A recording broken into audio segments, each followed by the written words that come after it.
దేవుని వాక్యంలోనికి వెళ్ళక మునుపు మనం బైబిల్ ఎత్తి బైబిల్ ఫాలో పాడతాం.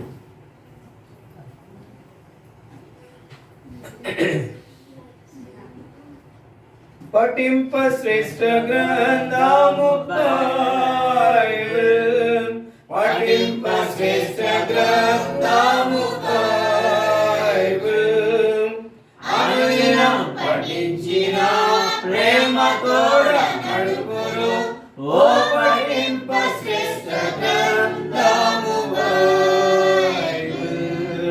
The best book to read is the Bible. The best book to read is the Bible. If you read it every day, it will help you all the way.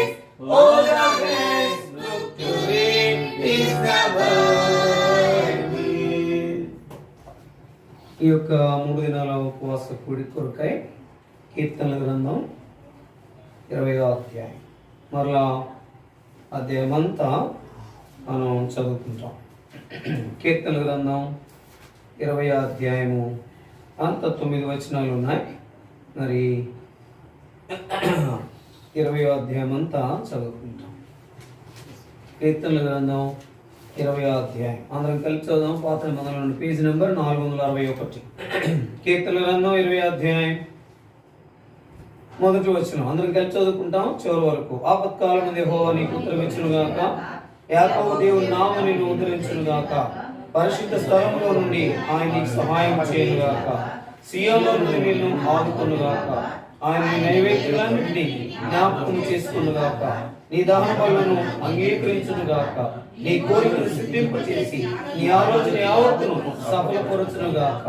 యెహోవా నీ రక్షణ బట్టి మేము దేవోత్సవం చేయుచున్నాము, మా దేవుని నామమును బట్టి మా ధ్వజం ఎత్తుచున్నాము. నీ ప్రార్థనను యెహోవా సఫలపరచును గాక. యెహోవా తన అభిషేక్తును రక్షించునని నాకెప్పుడు తెలియను. రక్షణార్థమైన తన రక్షణ హస్త బలము చూపును. తన పరిశుద్ధ నుండి అతనికి ఉత్తరమిచ్చును.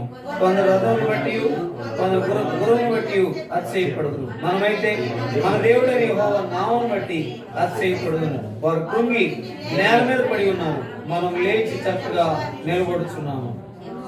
నిలుచున్నాము. యెహోవా రక్షింపుము, మేము మొరపెట్టినప్పుడు రాజు మాకు ఉత్తరమిచ్చును గాక. మరో భావం చదువుకుంటాం. జ్ఞాపకం చేసుకుంటే మనం చదివినటువంటి ఆ భాగాన్ని యోహాను సువార్త 18వ అధ్యాయము 39-40 వచనాలు చదువుకునే ముందు కొరింథీయులకు రాసిన మొదటి పత్రిక 6వ అధ్యాయం 12వ వచనం. కొరింథీయులకు రాసిన అపోస్తలుడైన పౌలు కొరింథీయులకు రాసిన మొదటి పత్రిక 6వ అధ్యాయము 11వ వచనం అందరము 12వ వచనం అందరం కలిపి చదువుకుంటాం. 12వ వచనం అందరం కలిపి చదువుకుంటాం. అన్నిటి యందు నాకు స్వాతంత్ర్యము కలదు గాని అన్నీ చేయదగినవి కావు. అన్నిటి యందు నాకు స్వాతంత్ర్యము కలదు గాని నేను దేని చేత నేను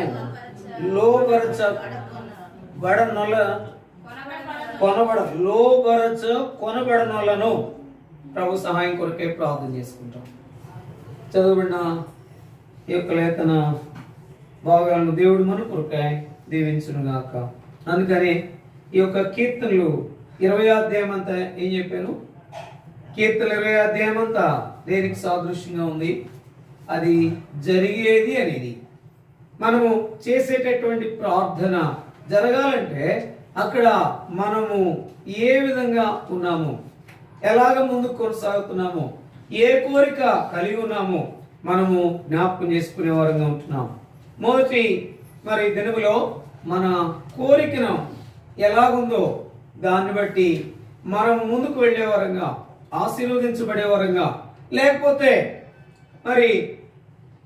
ఎలాంటి క్లిష్టమైన పరిస్థితులు మనం పొందే వరంగా ఉంటామో చూస్తూ వచ్చాం. రెండో దినాన మనం జ్ఞాపకం చేసుకుంటే ఆ యొక్క మాటలోనికి వచ్చినప్పుడు ఏది చేయాలో ఏది చేయకూడదో అక్కడ రాయబడి ఉంది. అయితే అక్కడ జ్ఞాపకం చేసుకున్న మాట మొదటి 2 రోజులు అన్నిటి యందు మనకి ఏముందంట? స్వాతంత్ర్యం కలదు గాని అన్నీ చేయదగినవి కావు. అంటే దేవుళ్ళు మనకు స్వాతంత్రం వచ్చింది. ప్రభు దగ్గరికి వెళ్ళేటప్పుడు మనం ఏది అడగాలో, ఏది అడగకూడదో, ఏది కోరుకోవాలో, ఏది కోరుకోకూడదు, ఏది చేయాలో, ఏది చేయకూడదో మనం గ్రహింపగలిగిన వారంగా ఉండాలి అని. అందుకనే ఇప్పుడు మనం జ్ఞాపకం చేసుకుని ఆ మాట చూద్దాం. చూడండి, మన యొక్క జీవితంలో ఆ మాటను చూడండి. యోహాను సువార్త 18వ అధ్యాయం 39-40 వచనాలు. యోహాను సువార్త 18వ అధ్యాయము 39-40 వచనాలు చదవండి ఎవరైనా. అయినను పస్కా పండుగలో నేను ఒకరిని మీకు విడుదల చేయువాడుగా కలదు కదా. విడుదల చేయవాడు కలదు కదా. విడుదల చేయు వాడుక కలదు కదా. ఆ వాడుక కలదు కదా. నేను యూదుల రాజును విడుదల చేయటం మీకు ఇష్టమా? విడుదల చేయటం మీకు ఇష్టమా అని వారిని అడిగిన. అయితే వారు వీనిని వద్దు బరబ్బను విడుదల చేయమని మరలా కేకలు వేసిరి. ఈ బరబ్బా బందిపోటు దొంగ. అంటే అందరూ వీలైనంత వరకు వీరిని వద్దు అన్నారు. తరువాత ఆ కలువరి శిలువలో ఎక్కువ భాగం వీడు అనేటటువంటి మాట వాడుతూ వచ్చారు. ఎంతో దూషిస్తూ వచ్చారు, ఎంతో అపహాసం చేస్తూ వచ్చారు, ఎంతో శ్రమ పెడుతూ వచ్చారు. అయినప్పటికీ కూడా ప్రేమ కలిగిన దేవుడు ఒక్క మాట కూడా పలకకుండా ఎదురు చూస్తూ ఉన్నాడు ఈ దినం వరకు. అందుకనే లోబడినటువంటి జనుల వైపు నా కనులు, నా యొక్క చేతులు చాపుచున్నాను. ఎక్కడుందన్నమాట? యెషయా గ్రంథం 65వ అధ్యాయం 2వ వచనం చదవండి ఎవరైనా. యెషయా గ్రంథం తమ ఆలోచనను అనుసరించి చెడు మార్గములను నడుచుకొనుచు తమ ఆలోచనలను అనుసరించి చెడు మార్గములను అనుసరించుచు లోబడినలను ప్రజల వైపు దినమంతయు నా చేతులు చాపుచున్నాను. ప్రియమైనటువంటి వారిలో నిన్న వసంతక్క చనిపోయినటువంటి సందర్భంలో ఆ తండ్రి సన్నిధికి వెళ్తే అక్కడ రాయబడింది ఏంటంటే, మెయిన్ గా చేసిన మాట ఏంటంటే, లోబడనోళ్ళని జనుల వైపు నా చేతులు చాపుచున్నానని చెప్పి ఆ చేతులు వేసి ఆ చేతుల్లో ఆయన యొక్క గాయాలు కనిపించేటట్టుగా చేశారు. ప్రియమైన సహోదరి సహోదరుడు, ప్రియమైన అమ్మాయి అని ఎవరైనా సరే ఆయన నీ వైపు ఇంకా చూస్తా ఉన్నాడు. ఆయన నీ వైపు చూస్తూ చేతులు చాపుచున్నాడు. నువ్వు పాపిగా ఉంటావు ఎంత మాత్రం కూడా ఇష్టము లేక ఆయన చేతులు చాపే ఉంచుతున్నాడు. ఆ గాయపడినటువంటి చేతులు, ఆ సిలువలో చాపినటువంటి చేతులు నీ కొరకాయ ఎదురు చూస్తూ ఉన్నాడు. ఎంతకాలం నీ ఇష్టానుసారంగా జీవిస్తావు, ఎంతకాలం నీ ఇష్టానుసారంగా బ్రతుకుతావు, ఎంతకాలం లోకాన్ని కోరుకుంటావు. వద్దు వద్దు వద్దు, నా దగ్గరికి రా, నీ వైపు నా చేతులు చాపుతున్నాను. ప్రియమైనటువంటి వాళ్ళరా, రెడ్డి బజార్లో ఉన్న వాళ్ళరా, ఎవరైనా సరే నీవు పాపని గుర్తిస్తే ఆ చేతులు చూడు. ఆ చేతులు నీ వైపు చూపిస్తూ దినవెల్లా చాచి ఉంచేటటువంటి ఆ కరుణ కలిగినటువంటి హస్తాల వైపు నువ్వు చూస్తే, యేసు ప్రభువా నేను పాపిని, నా పాపాలు క్షమించమని కోరుకో. కానీ ఇలాగా ఆయన ఈ లోకానికి వచ్చి, అందుకనే ఎవరి కొరకు వచ్చాడు? పాపుల కొరకు వచ్చాడు. ఎక్కడుంది మాట? పాపులను రక్షించుటకు క్రీస్తు యేసు ఈ లోకంలోకి వచ్చాను అనే మాట ఎక్కడుంది? 1 తిమోతి 1వ అధ్యాయం 15వ వచనం చదవండి అన్నమాట. పాపులను రక్షించడానికి క్రీస్తు యేసు లోకమునకు వచ్చాను. చదవము దివ్య, ముసుగు సరిగా వేసుకో, సరిగా చదువు, ముందుకేసుకో, చదవమ్మా. పాపులను రక్షించడానికి క్రీస్తు యేసు లోకమునకు వచ్చాను. చాలు, పాపులను రక్షించడానికి క్రీస్తు యేసు లోకానికి వచ్చాడు. అంత మాత్రం కాకుండా మార్కు సువార్త 2వ అధ్యాయం 17వ వచనం చదవండి. మార్కు సువార్త 2వ అధ్యాయం 17వ వచనం. నేను పాపులను పిలవచ్చింది కానీ యేసు ఆ మాట విని రోగులకే గాని ఆరోగ్యము గల వారికి వైద్యుడు అక్కర్లేదు, నేను పాపుల్ని పిలవచ్చింది కానీ నీతిమంతులను పిలవరాలేదు. మార్కు సువార్త 2వ అధ్యాయం 17వ వచనంలో పాపుల్ని పిలవడానికి వచ్చాడు. నీతిమంతులు ఎంత మాత్రం కూడా ఆయన పిలవలేదు. నీతిమంతుల కొరకు ఆయన రాలేదు. ప్రేమ కలిగిన దేవుడు, నీవు నేను పాపంలో ఉండడం నీవు నేను నరకానికి వెళ్ళడం, నీవు నేను యుగాయుగములు అగ్నిగుండంలో కాలిపోవటం ఆయనకి ఇష్టం లేక 2021 సంవత్సరాల క్రితం లోకానికి కరుదించి నేను నన్ను ప్రేమించి నీ కొరకే నా కొరకే ఆయన జన్మించి నీ కొరకే నా కొరకే ఆయన జీవించి పరిశుద్ధుడుగా ఆ కలువరి సిలువకెక్కి ఒక్క మాట కూడా ఎంతో బాధను సహించి శిరస్సు నుండి పాదం వరకు ఆయన క్రయము చెల్లించాడు అని. ఎందుకొరకు?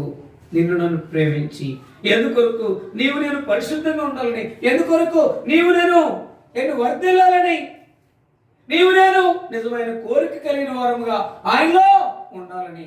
ఆయన ఇంకా ఇంకా ఒకవేళ రక్షించబడితే ఆ రక్షణ సరిగా కొనసాగించలేకపోతే ఆయన పిలుస్తూ ఉన్నాడు. ఎందుకు ఇట్లా చేస్తున్నావు? నా దగ్గరికి వచ్చావు కదా, నన్ను నమ్ముకున్నావు కదా, లోకాన్ని ఎందుకు కోరుకుంటున్నావు? మనిషిని ఎందుకు కోరుకుంటున్నావు? పరిస్థితులు ఎందుకు కోరుకుంటున్నావు? వస్తువులు ఎందుకు కోరుకుంటున్నావు? ఇవన్నీ ఒక దినాన లైవ్ అయిపోతాయి కదా. నీ కోరికను సిద్ధింపు చేసి నీ ఆలోచన యావత్తు నేను సఫలపరిచేది నేను కదా. లోకాన్ని ఎందుకు కోరుకుంటావు? లోకం అంటే చెప్పండి, నేత్రాశ, శరీరాశ, నేత్రాశ, జీవపుడము. ఈ 3 తప్ప ఏం లేదు. ఈ 3 మనతో ఏమి కూడా రా. ఒక్క పొల్లు కూడా, ఒక్క సున్నా కూడా, ఒక్క పైసా కూడా మనతో ఏది కూడా రాదు.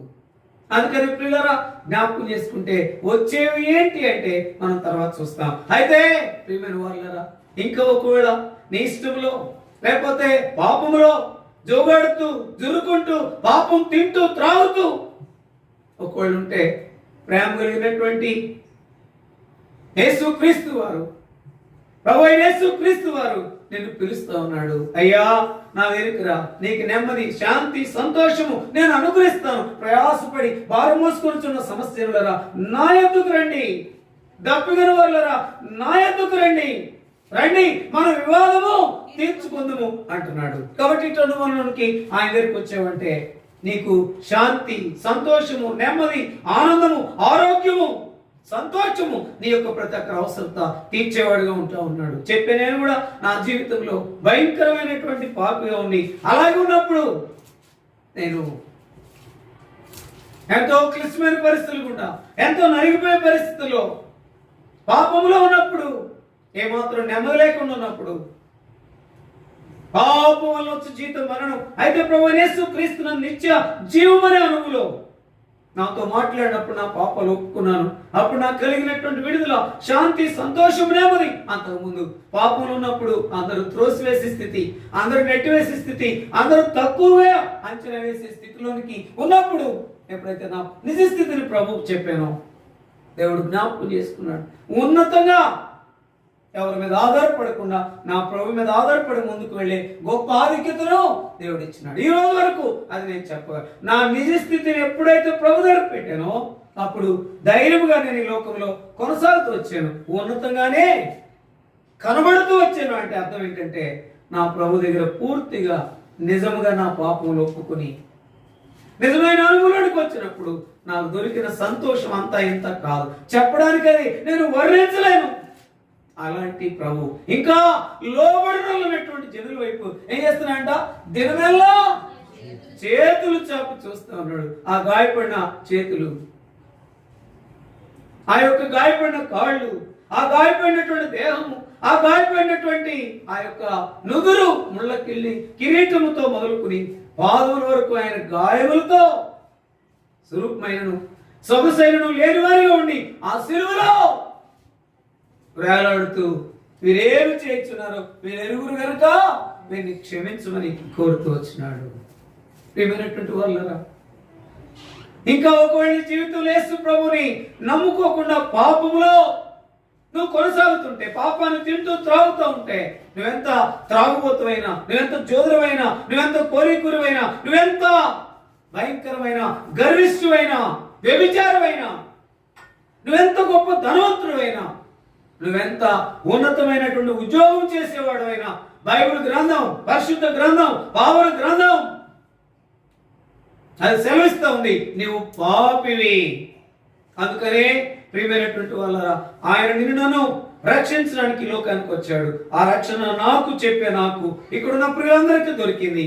ఇంకా ఒకవేళ రక్షణ భాగ్యము కలగకపోతే ఇదే మిక్కిలి అనుకూల సమయం. నేడే ఘన రక్షణ ప్రభు అయిన యేసుక్రీస్తు వారిని కోరుకో. అయితే మీరు ఏం కోరుకున్నారు?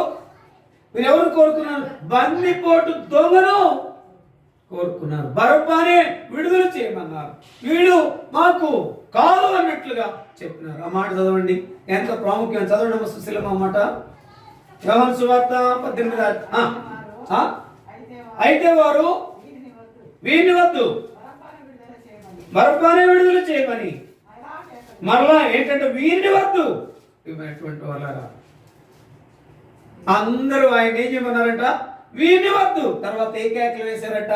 సిలువేము, సిలువేము, సిలువేము అనేటటువంటి కేకలే కడకేమైనంట? గెలిచినవంట. ఆ కేకలే గెలిచినవి.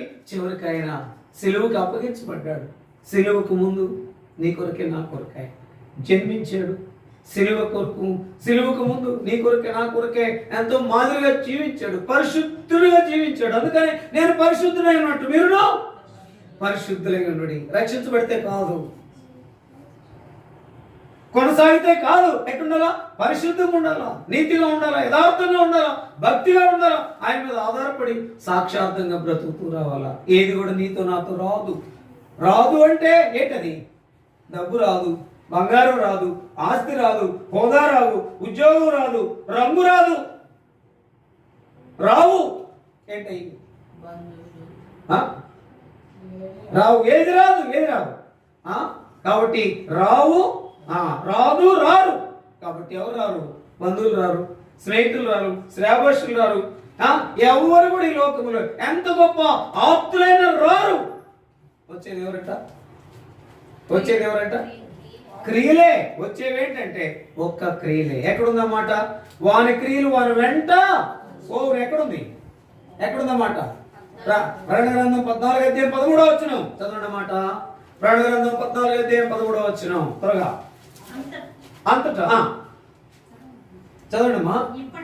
ఇప్పటి నుండి ప్రభువునందు మృతులు ధన్యులను రాయమని పరలోకము నుండి ఒక స్వరం చెప్పగా వింటిని.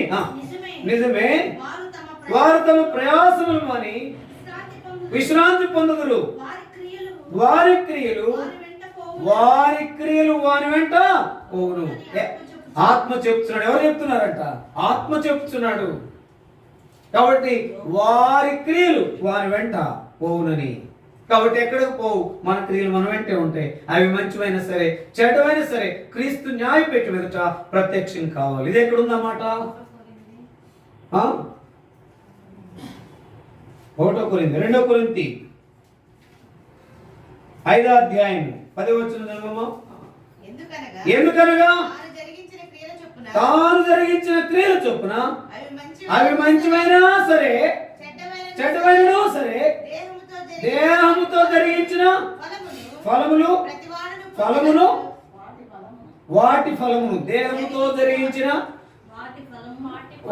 దాని పక్కన పక్కన చదువు సరే. వాటి ఫలమును ప్రతివాడును పొందినట్లు మనమందరమును క్రీస్తు న్యాయపీఠం ఎదుట ప్రత్యక్షము కావాలను. అవి మంచివైనా సరే చెడ్డమైనా సరే క్రీస్తు న్యాయపీఠం ఎదుట వాటి ఫలమును మనం పొందేవారం ఉంటాం. కాబట్టి మంచివి అనేది మనము కోరుకున్నప్పుడు ఆ క్రియలు మంచివిగానే ఉంటాయి. చెడ్డవి కోరుకున్నప్పుడు ఆ క్రియలు చెడ్డవిగానే ఉంటాయి. అందుకని మనం చూస్తూ వచ్చాం, మనం జ్ఞాపకం చేసుకుంటూ వచ్చాం. అందుకనే మనం ఏం చేయాలంటే ఏం కోరుకోవాలంట? ఏం కోరుకోవాలి? చివరికి నేను 2వ దినంలో చివరి ఒక మాట చదివా. ఏంటది? కీర్తనలు 119:30 కీర్తనలు 119 చదువు. కీర్తనలు 119:30 చదవండి. ముందు అసలు బైబిల్ తీయకుండా సత్య మార్గం అంటున్నారు. సత్య మార్గమును నేను కోరుకొని ఉన్నాను. నీ న్యాయ విధులను నేను నా ఎదుట పెట్టుకొని ఉన్నాను. కాబట్టి సత్య మార్గమును కోరుకునే వారముగా ఆయన న్యాయ విధులను మన ఎదుట పెట్టుకునే వరకు ఉన్నప్పుడు నిజముగా ఆ విధానమే వేరు, ఆ ఆశీర్వాదమే వేరు, ఆ గొప్పతనమే వేరు, ఆ హెచ్చింపే వేరు. అందుకని ఏం చేశాడు? ఒట్టు దాన్ని కొరకాయ పచ్చదనం దాన్ని ఏం చేశాడంట? సోయరును ఏం చేశాడు? కోరుకున్నాడు. అదే ఏం చేశాడు? పచ్చగా ఉన్న దాని ప్రాంతం అంతా కోరుకున్నాడు. దాని తర్వాత ఐగుప్తు తోట వలె, దేవుని తోట వలె ఐగుప్తు, అక్కడ కూడా ఐగుప్తు అనే మాట ఉంది. చదవండి చదవండి అన్నమాట. ఆదికాండం 13వ అధ్యాయం 10వ వచనం చదవండి. ఏం కోరుకున్నాడు తన జీవితంలో? లోతు తన కన్నులెత్తి ఆ యోర్దాను ప్రాంతం అంతటిని చూశాను. యెహోవా పట్టణములను నాశనము చేయక మునుపు సోయరుకు వచ్చు వరకు అదంతయు యెహోవా తోట వలెను ఐగుప్తు దేశము వలెను నీళ్లు పారు దేశమై ఉండెను. తీసేయండి ఆయన మీరు ఇవ్వాలి. నీళ్లు పారు దేశము వలె ఉండెను. కాబట్టి ఆ పచ్చదనం అంతా కోరుకున్నాడు. ఏది లైవ్ అయిపోయేదాన్ని కోరుకున్నాడు, పైదాన్ని కోరుకున్నాడు, లోకాన్ని కోరుకున్నాడు. చివరికి తను ఏమైపోయాడంటే తన యొక్క ఆత్మీయత స్థితిని అంతటి ఏం చేశాడు? కోల్పోయినాడు, పోగొట్టుకున్నాడు. తనలో నుండి ఎవరు వచ్చారంట? అక్రమమైన సంతానం వచ్చింది. ఏం ప్రయోజనం? ఏం ప్రయోజనం? నిజంగా ఈ లోకం అంతటినీ కోరుకుంటా. అందుకని ఒకడు సర్వలోకాన్ని సంపాదించుకుని వారి ప్రాణం పోగొట్టుకుంటే వానికి ఏమీ ప్రయోజనం? ఎంత సంపాదించుకున్నా నీతో పాటు ఏది కూడా రాదు. ఎవరిని నువ్వు ఎంత ఇష్టంగా ఉన్నానో వారు చివరి వరకు రారు. ఒకడు వచ్చినా నీ సంతోషం వస్తారేమో కానీ నీ యొక్క శ్రమలు, ఇరుకులు, ఇబ్బందులు, నీ కన్నిట్లో వచ్చేది ఆయన ఒక్కడే. నీ కన్నిటిని తుడిచేది, నీతో ఉండేది. అందుకనే గత వారాలు మనం చూస్తూ వచ్చాం. అమ్మా అని పిలుస్తూ వచ్చాడు. ఇంకెవరు పిలవరు కూడా అట్లా, ఎవరు ఎదురు చూడరు కూడా అట్లా. ఎవరు బాగున్న వారిని చూస్తారు. అందుకనే ఈ లోకానికి ఒక పేరుంది. ఎవరైనా సరే, ఎంత గొప్పవారైనా సరే అది చెప్తే మీరు పూరిస్తారు. Use and throw. తొందరగా ఇట్లాంటి మాటలు చాలా తొందరగా చెప్పేస్తుంది. ఎవరు? సలోమి. యూస్ అనే వెంటనే అండ్ త్రో. కాబట్టి లోకం అంతా అట్లాగే ఉంది. ఎప్పుడైనా ఒక వ్యక్తిని వాడుకుని వదిలిపెట్టేవారుగా మనం ఉంటాం. కానీ ప్రేమ కలిగిన దేవుడు పాపిని ప్రేమించి పాపి దగ్గరికి వచ్చి పాపికి పరలోకం ఇవ్వడానికి ఇష్టపడితే మనం ఏం చేయాలా? లోకం అంతా ఏం కోరుకుందంట? బరబ్బనే కోరుకుంది. కానీ మనం మాత్రం ఏం చేయాలి? దేవుని కోరుకునే వారంగా ఉంటే ఆయన కొరకు ఏం చేయాలా? ఏంటి? జీవిస్తూ కొన్ని శ్రమలు అనుభవించడానికి ఏం చేయాలా? ఇష్టపడాలి. శ్రమ అనుభవించడం అంటే ఏంటి చెప్పండి? శ్రమ అనుభవించడం అంటే ఒకటే, లోకంలో కలిసిపోకుండా, ఏ ఆచారముల పద్ధతిలోనికి వెళ్లకుండా, ప్రత్యేకంగా ఉండి పరిశుద్ధంగా జీవించడమే. ఇలాగ జీవించే వారికి స్వేచ్ఛ ఉండదు. లోకంలో గుర్తుపెట్టుకోండి. ఏముంటది? పరిశుద్ధమని నువ్వు ఎంచుకున్నావంటే రక్షణ మొదలు తేలికే. కానీ పరిశుద్ధంగా ఉండాలంటే శ్రమ అనుభవించాల్సిందే. నీతిగా ఉండాలంటే శ్రమ అనుభవించాల్సిందే. యథార్థంగా ఉండాలంటే శ్రమ అనుభవించాలి. భక్తిగా భయంగా ఉండాలంటే శ్రమ అనుభవించాల్సిందే. ఆయన చూపించాలంటే శ్రమ అనుభవించాల్సిందే. కానీ ఈ శ్రమను మనం కొంచెం కోరుకున్నామంటే ఆయన ఏం చేస్తాడు?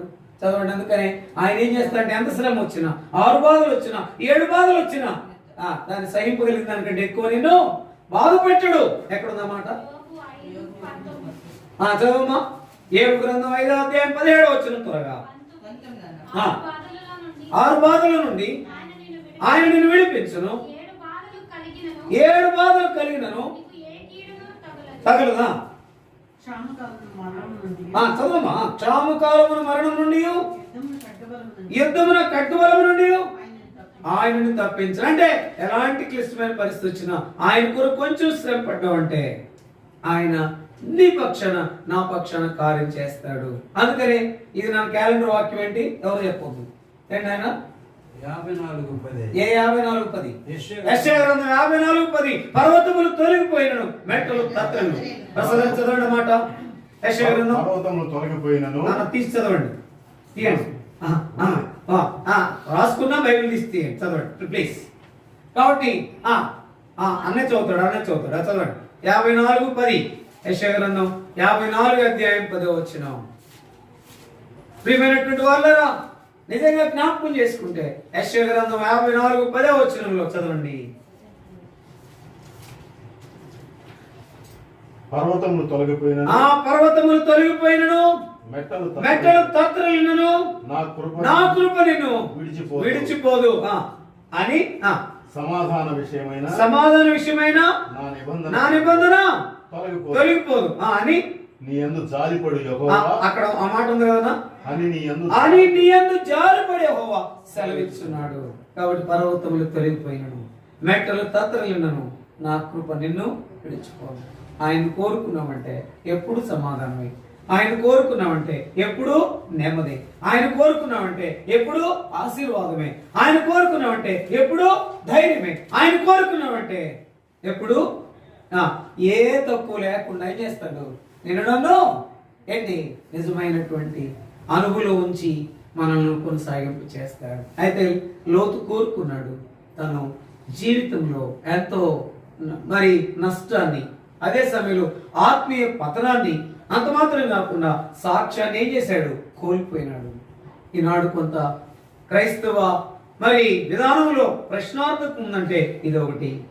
అయితే జ్ఞాపకం చేసుకుంటే అయినప్పటికీ కూడా ఏం చేశాడు దేవుడు, ప్రేమ కలిగిన దేవుడు ఏం చేశాడు, నీతిమంతుల యొక్క జాబితాలో చేర్చినాడు. అయితే తన కోరిక మాత్రం పై దాన్ని పచ్చదగా ఉన్నదాన్ని. అందుకని దేవుడు ఏం చేస్తాడంట, పై రూపాన్ని చూడు, మనుషుడు పై రూపాన్ని చూసి లక్ష్య పెడతాడు, దేవుడు హృదయాన్ని చూస్తాడు. మొదటి సమయాల గ్రంథం 16:6-7 ఆ మాట మనం చూస్తాం. మనుషుడు పై రూపాన్ని చూస్తాడు. ప్రసాదన్న మంచి బట్టలు వేసుకుంటే బాగున్నాడు, అదే ప్రసాదన్న ఏదైనా పిచ్చి బట్టలు వేసుకుంటే, ఒకవేళ మురికి బట్టలు వేసుకుంటే నేను ఏమాత్రం కూడా లెక్క చేయను. దేవుడైతే నువ్వు ఏ వస్త్రం వేసుకున్నావో, పట్టు వస్త్రం వేసుకున్నావా, లేకపోతే వెలగలిగిన వస్త్రాలు వేసుకున్నావా, లేకపోతే లేని వస్త్రాలు వేసుకున్నావా అని ఆయన చూడు. లేకపోతే ఎంత ఎత్తున బంగారం వేసుకున్నావా, లేకపోతే ఎంత ఎత్తున లేకపోతే దేవుని మందిరానికి పెద్ద కానుక ఇచ్చామని అది చూడు. నీ హృదయాన్ని చూస్తాడు. అందుకనే హృదయం అనేది ఎట్లుందంట, అన్నిటికంటే మోసకరమైనది, ఘోరమైన వ్యాధి గలది.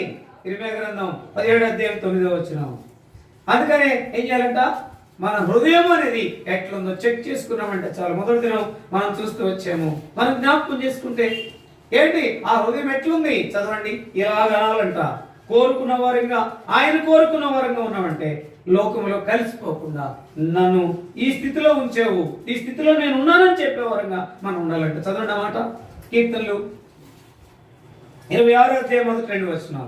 కీర్తన గ్రంథం 26:1-2 త్వరగా చదవండి. యెహోవా నేను యథార్థవంతుడనై ప్రవర్తించున్నాను.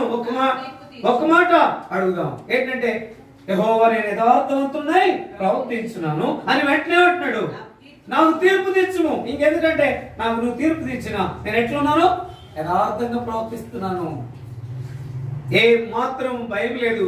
ఆయన ఎదుట నేను ప్రత్యక్షమైనప్పుడు నాలో మంచి క్రియలు నేను చెప్పే దావీదు కనబడతా ఉన్నాడు.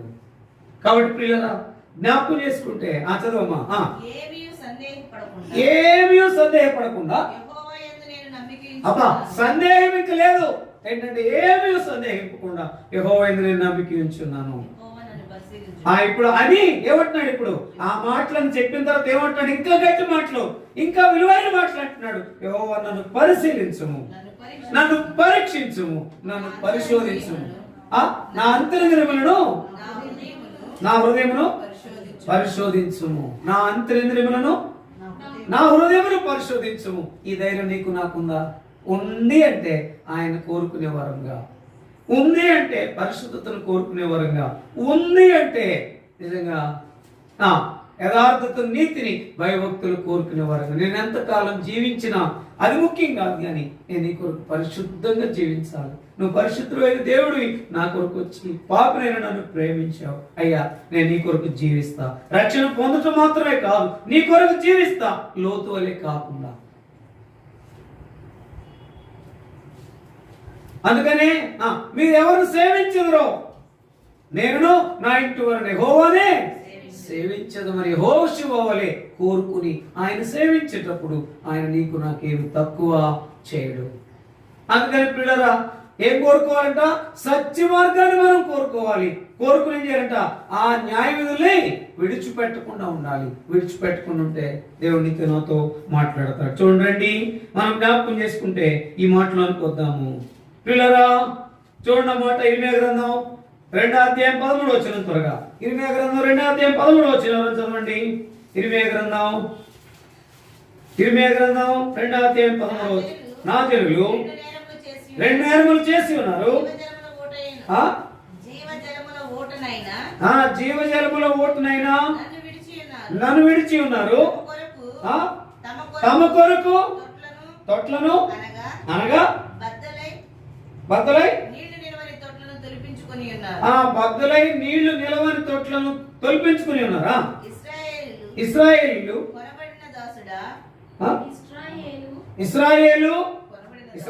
అంటున్నాం. ఇశ్రాయేలు ఏమా చదువమ్మా? ఇశ్రాయేలు కొనబడిన దాసుడా, ఇంట పుట్టిన దాసుడా కాడు కదా. ఏల దోపుడు సొమ్మాయను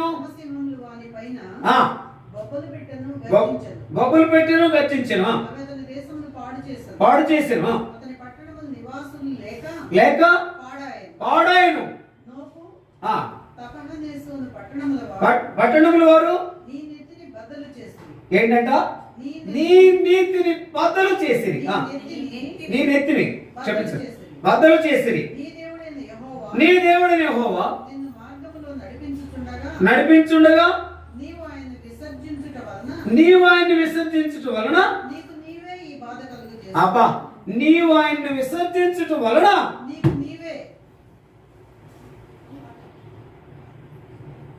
ఏంటి? నీకు నువ్వే ఈ బాధను కలుగు చేసి కదా.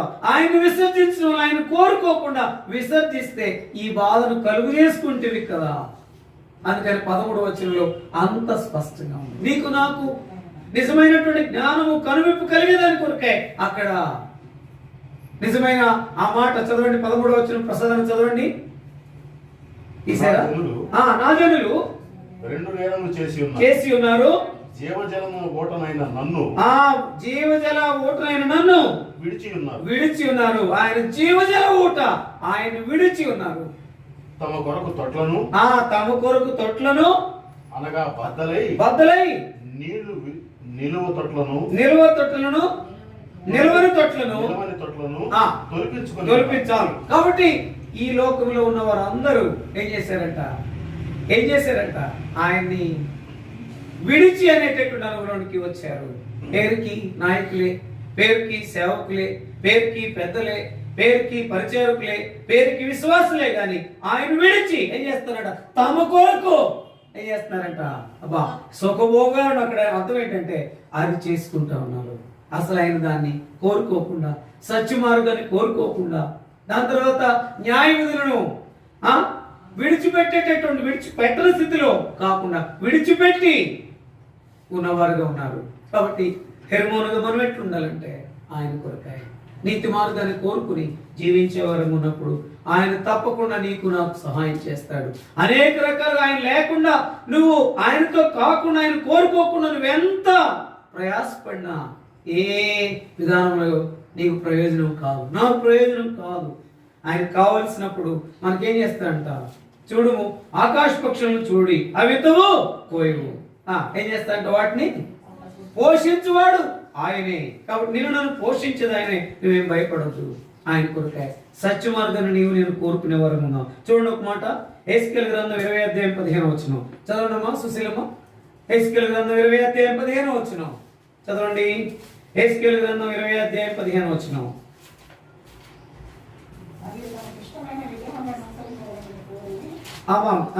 మరియు తనకిష్టమైన విగ్రహములను అనుసరింపవాలని కోరి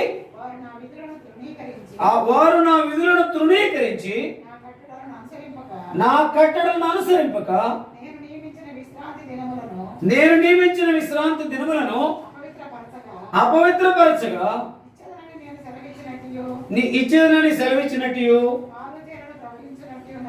పాలు తేనెలు ప్రవహించినట్లునైనా సకల సకల దేశములకు దేశములకు ఆభరణముకు దేశంలోనికి వారిని రప్పింపనని రప్పింపనని వారు అరణ్యములో ఉండగానే వారు అరణ్యములో ఉండగానే నేను ప్రమాణం చేస్తుంది. అందుకని వారు అరణ్యములో ఉండగానే ఏమైపోయారంట? ఇంకో చోట రాయబడింది. ఏంటది?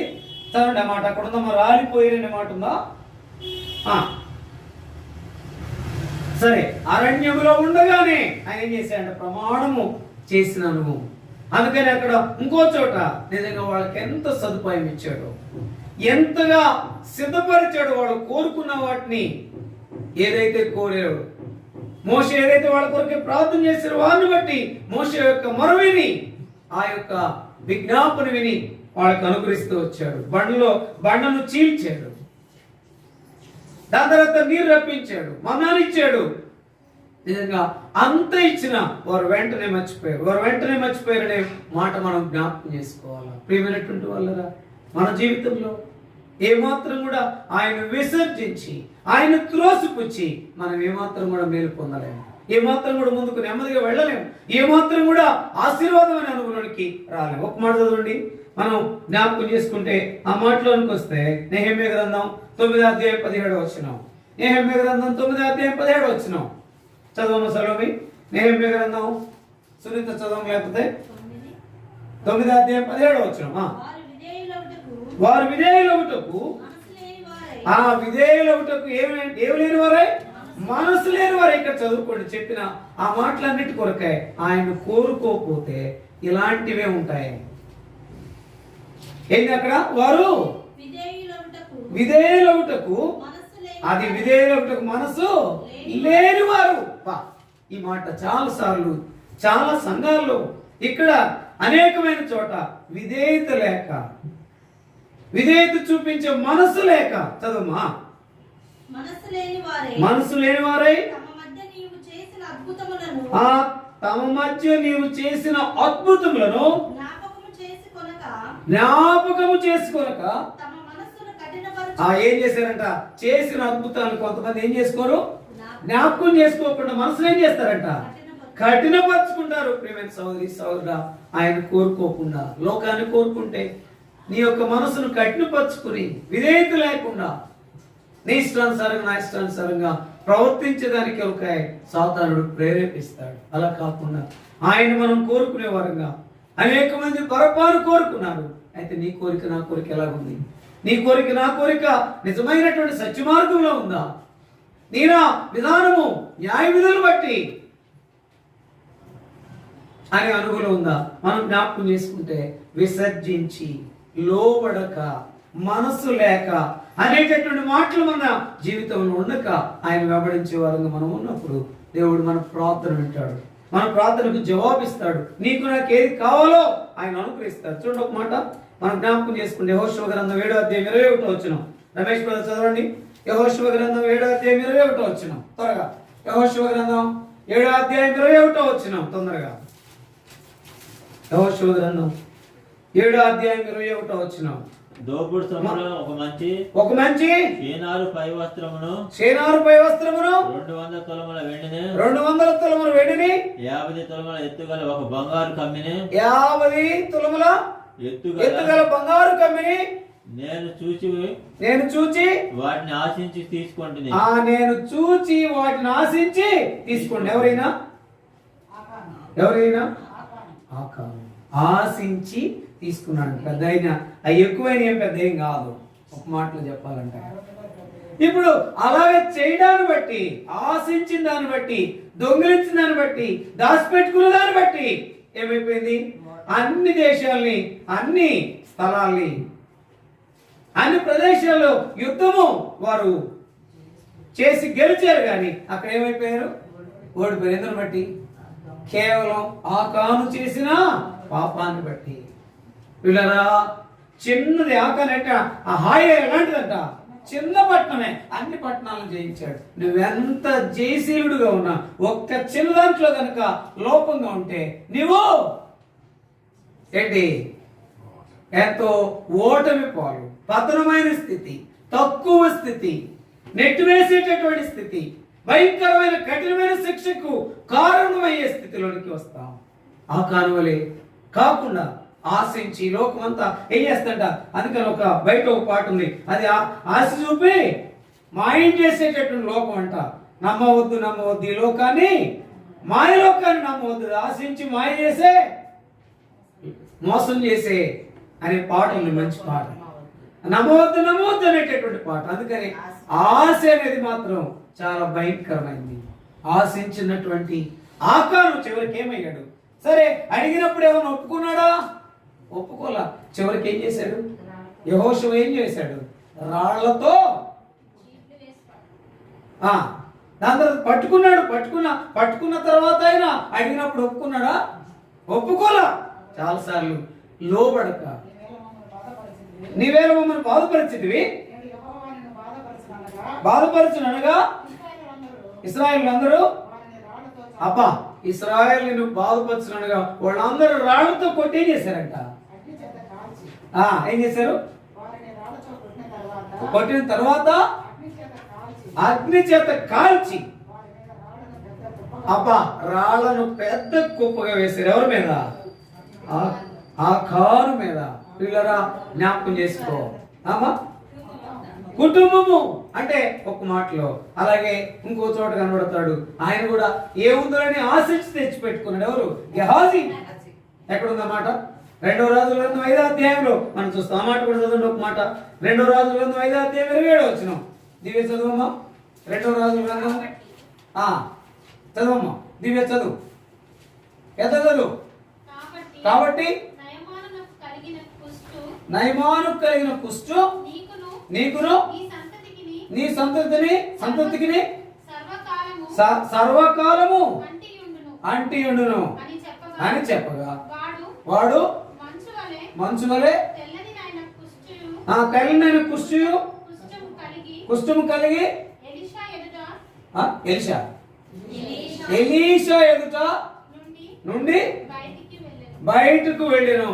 కాబట్టి ఏదో ఒక పొల్లో దీర్ఘము లేనిది పెట్టడము, ఉన్న తీసివేయటము మన హెర్మోనికి బాగా పెట్టిన పేరు అన్నట్టుగా ఉంది.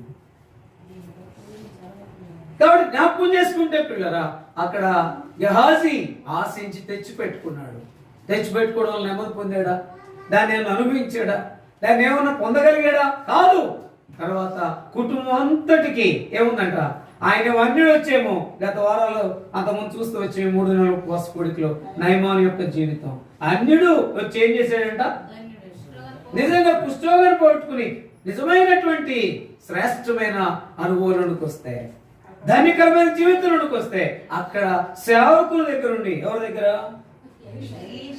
ఎలీషా దగ్గర గెహాజీ ఉండి ఎన్నో చూసి అద్భుతాలు చిన్నదాన్ని కోరుకుని కుటుంబంతటికి ఎక్కడంట?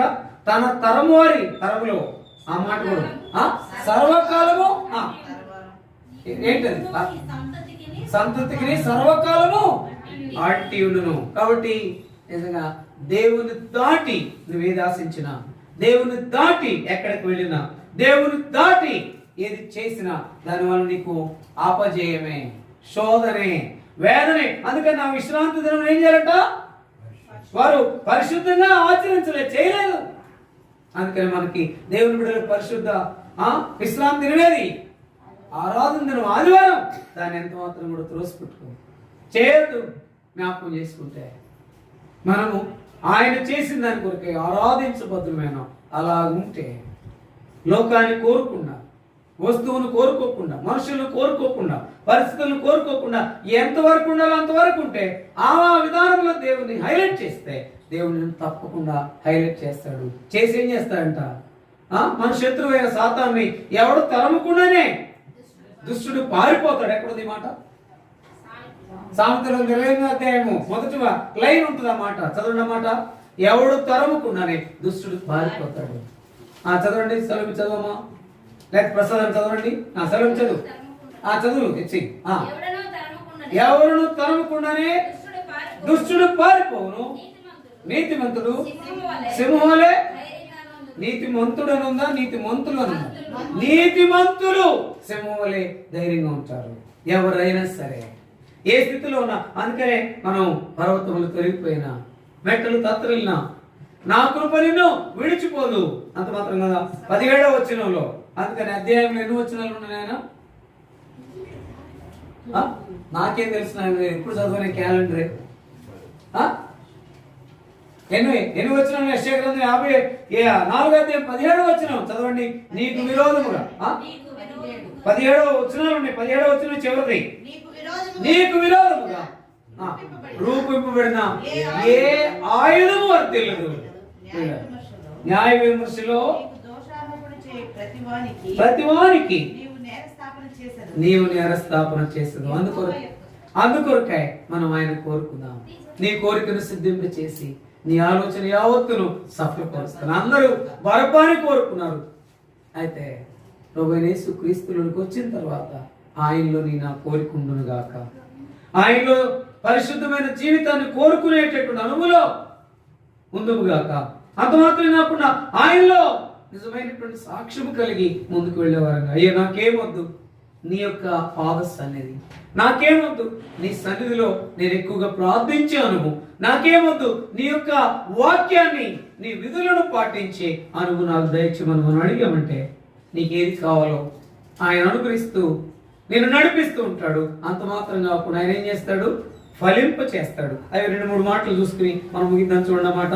నువ్వు దేవుల్లోకి వచ్చావంటే, నడిపించే అనుభవం ఉన్నావంటే, నడిచే అనుభవం ఉన్నావంటే దేవుడు నిన్ను నన్ను జ్ఞాపకం చేసుకుంటాడు. నీవు నేను వర్ధిల్లాలంటే ఏం చేయాలా?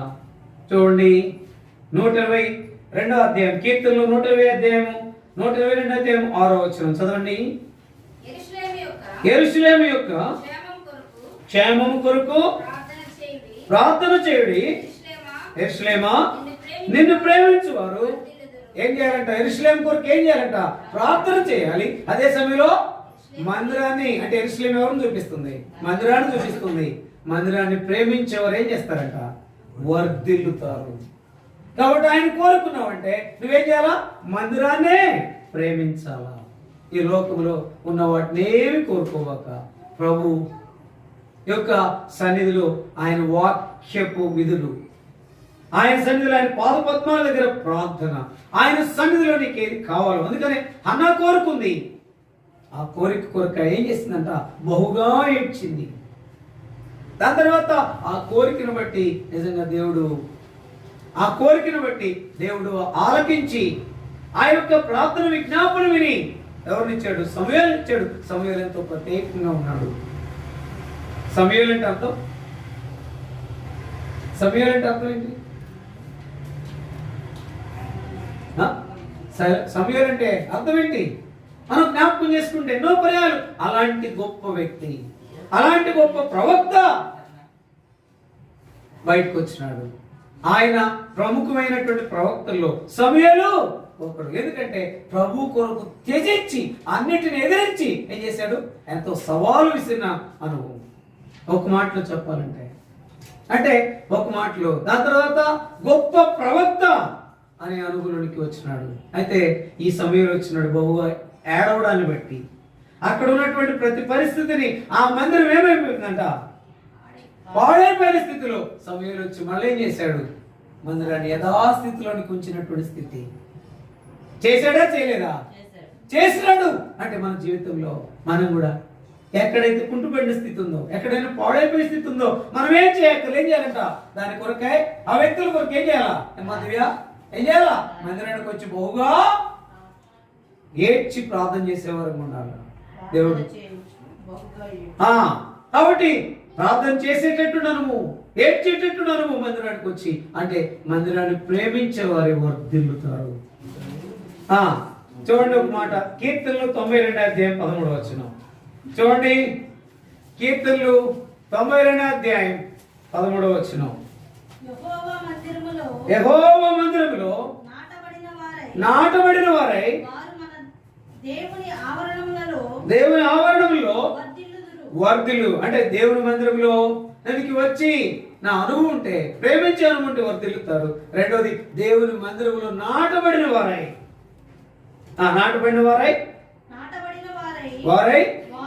వారు మన దేవుని ఆవరణంలో వర్ధిల్లుదు. నాటబడిన అనుభవం ఉంటే దేవుని మందిరములో వర్ధిల్లే అనుభవం, ఆవరణములో వర్ధిల్లే అనుభవం అంటే ఆవరణమును, దేవుని మందిరాన్ని ప్రేమించే అనుభవం, ఆ వర్ధిల్లేది ఆయన కోరుకో. ఆయన కోరుకున్నామంటే నిజమైనటువంటి వర్ధిల్లే అనుభవం, నిజమైన ఆశీర్వాదము, ఏమి తక్కువ కాకుండా ఉండేది. మూడో మాట ఈ మాట చూసుకుని ప్రార్థనలకు వెళ్తాం. సామెతల గ్రంథం 14వ అధ్యాయం 11వ వచనం. సామెతల గ్రంథం 14వ అధ్యాయం 11వ వచనం చదవండి. సామెతల గ్రంథం ఏమా? భక్తిహీనుల ఇల్లు నిర్మూలమగును, యథార్థవంతుల గుడారము వర్ధిల్లును. కాబట్టి మొట్టమొదట మందిరాన్ని ప్రేమించు.